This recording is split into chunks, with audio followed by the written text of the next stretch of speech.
আসসালামু আলাইকুম। আজকে সকালের হাঁটাটা ছিল বাসা থেকে শৈবাল পয়েন্ট পর্যন্ত। আজকে আর সমুদ্রে গেলাম না, এই তো আমি হানাফের আব্বুর পেছন পেছন ছায়াতে আছি। যাই হোক, আমরা ঠিক এসে আগে পুকুর পাড়ে চলে আসলাম এই মাছগুলো দেখতে। অসাধারণ সুন্দর লাগে।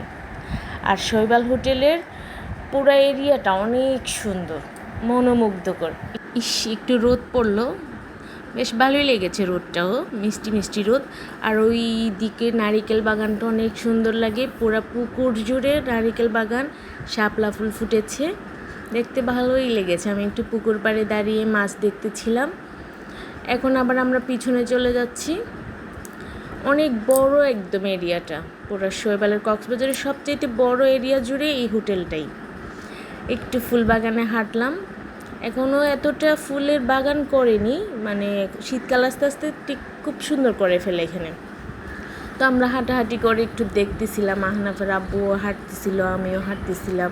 এখানে আমি আর আহনাফের বাবা ছাড়া আর কেউ ছিল না, স্টাফরা ছিল, ওনারা পরিচর্যা করছিল আশেপাশে। এই তো হাঁটার পরে আমরা এখন রিসিপশনে আসলাম পরোটার জন্য। তো পার্সেল নিয়ে আমরা বাসার দিকে রওনা হলাম। এই যে আহনাফের আব্বু যাচ্ছিল। আল্লাহ হাফেজ।